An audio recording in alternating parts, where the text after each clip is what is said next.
Luno lipodni kendo kelonego e yorno ma huyanga. Kawadhi nyime, wadano ji ang'wen owito ngimagi e kar dak ma Shauri Moyo Kamkunji boma ma Nairobi bang' odundu mar minyaga mane gigero olwar kuomgi kendo umogi. Masirano mane otimore e chuny otieno manyoro onego ji ang'wen ka mamoko adek yudo thieth bang' yudo hinyruok marach. Ringre jogo mane owito ngimagi otere kar kano ringre ma City Mortuary. Jodak lero ni jalno mane omiyo raka mar gero odunduno ne dhi nyime gi tich ka ok oluwo chik ka bende noketo jogo gi tich chuny otieno.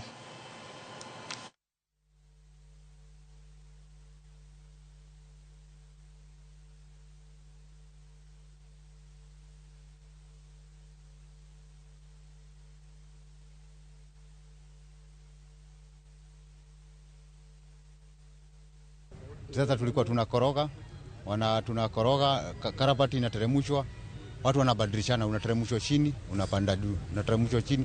Sasa kwa bahati mbaya wale walikuwa ndani, ile mchanga hii imechimbwa kando ilirudi once. Ikagonga ile karabati na wale walikuwa chini waine wakafunikwa mara moja, lakini mmoja wawili mmoja akaweza akatoka, tukamfuta nje. Sasa wengine tukachindwa na kuwatoa, wawili walikuwa wanapiga nduru. Hawa wamekuja kutolewa na hii watu wa fire brigade. Sasa jamaa wakawika sana pale, sisi tukachanganyikiwa na wale makontrakta wetu nao hatukuwaona tena. Mtaro inafaa ibaki, kama ni ya kufunika walete ingine. No, si wanaichimba wanaiwacha hivi. Unaona? Tunaomba tafadhali, serikali kama wanapeana contract, wapeane contract, watu wafanye kazi yao mchana. Kazi ya usiku ni ya kafara. Ile ujumbe ninaweza tuma tena ingine kwa serikali. Wasitubebe sisi watu wa chini ni kama kuku. Unaona? Sisi pia ni watu. Serikali itatubalance venye nataka.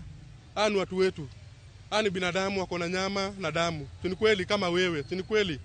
So mimi naomba tu wananchi na serikali. Kitu kwanza serikali kuja itoe hii mchanga, tunataka confirm. Hata wananchi ambao wako hapa wengi wamekataa kuenda kazi kwa sababu wanataka kuangalia